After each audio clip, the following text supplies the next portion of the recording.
Donald Trump's latest taco episode once again pulled the curtain back on a presidency defined by impulse, volatility, and spectacle, giving the world a front-row seat to one of the most chaotic diplomatic moments of the modern era. What began as an aggressive demand for full right title and ownership of Greenland unraveled with stunning speed.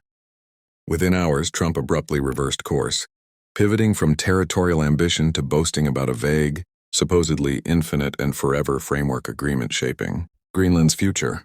The whiplash stunned allies, confused critics, and raised an immediate and unavoidable question: what, if anything, had actually changed? Despite the president's triumphant tone, the substance of this claimed breakthrough remains elusive. Diplomatic signals suggest the arrangement centers on expanding NATO's Arctic security footprint, an outcome experts note could have been achieved quietly, efficiently, and without controversy long before the week-long spectacle erupted. Existing agreements already give the United States broad military access to Greenland, making the crisis appear largely self-inflicted. Notably absent from the outcome is any indication that Trump will return from the World Economic Forum in Davos with ownership papers to the vast, ice-covered territory. NATO Secretary General Mark Rutte later confirmed that Danish sovereignty over Greenland never even came up in his meeting with the president, a revelation that undercut Trump's earlier demands and reinforced Rutte's growing reputation as someone capable of managing Trump behind closed doors. Still, European leaders remain wary. Sweden's Deputy Prime Minister Ebba Busch warned that the apparent calm may be temporary, cautioning that what looks like progress today could quickly become tomorrow's problem. She emphasized that no one yet understands what this agreement truly means, or whether it will hold. Her warning followed days of diplomatic farce. Trump publicly insulted allied leaders, stoked fears of a fractured NATO, and refused to rule out military force to seize Greenland, despite the fact that it is already protected under the alliance. The threat felt less like strategic maneuvering and more like a scene from a political thriller, one where the stakes were real and the script seemed to change by the hour. Adding to the confusion were Trump's own disjointed public appearances in Washington and Switzerland. Over several days, his remarks grew increasingly rambling, at one point appearing to confuse Greenland with Iceland.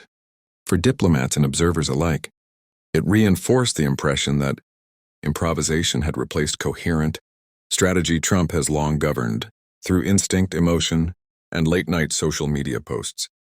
But this episode, entirely of his own making, and just as quickly unraveled, offered a stark glimpse into what critics describe as an alternative reality sustaining an increasingly unpopular presidency. As his second term continues, the Greenland saga stands out as one of its most baffling moments so far.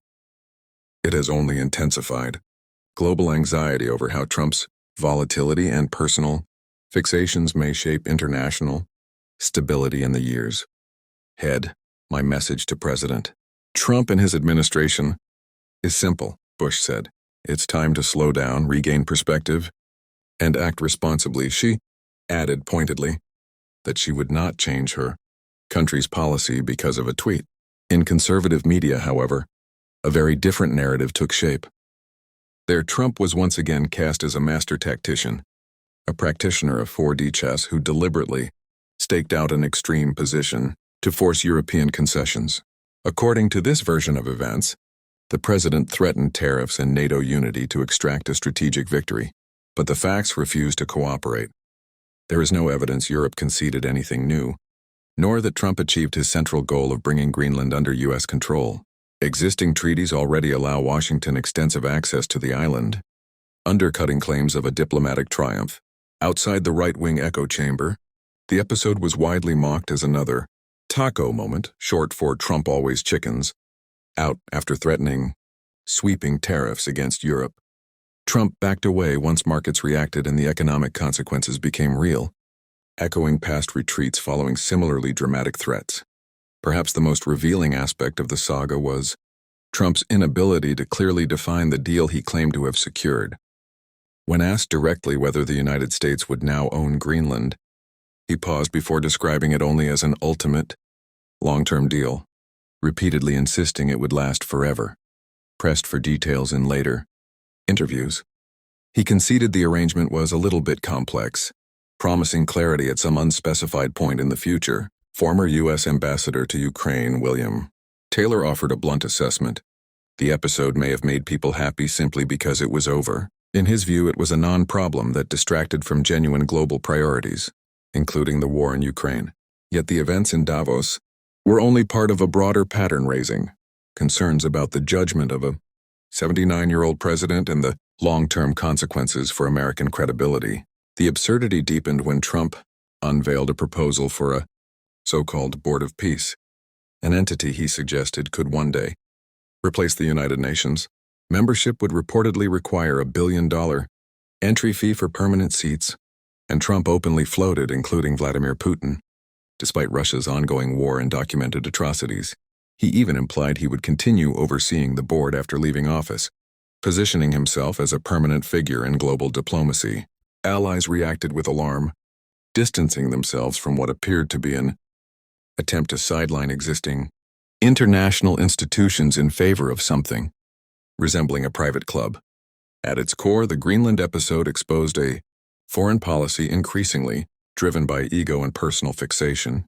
Trump reportedly described acquiring Greenland as psychologically important and even suggested privately that he deserved it as compensation for being passed over for the Nobel Peace Prize. While the Pentagon never outlined operational plans, Trump's unpredictability has made it difficult for allies to dismiss even his most extreme statements. Throughout the episode, Trump's treatment of allies was unusually hostile.